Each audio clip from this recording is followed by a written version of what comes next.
All new episodes Sunday nights at 8.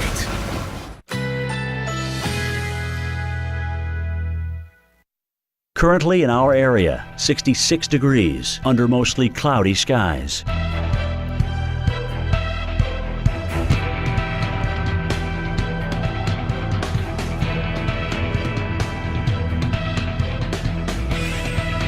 Tonight, a shower or two early, then cloudy overnight. Low 48. Chance of rain 30%.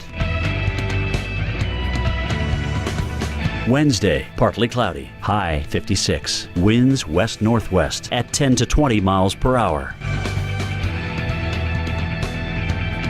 Wednesday night, partly cloudy. Low 36. Winds northwest at 10 to 15 miles per hour. Here's our 7-day outlook.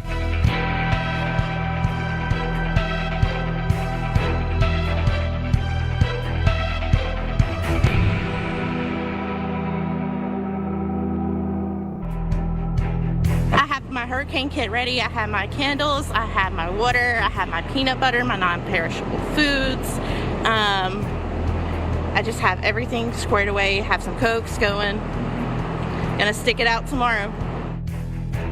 Some in Panama Beach, they are saying that they're sticking it out, even though Florida's governor is telling everyone to evacuate the city.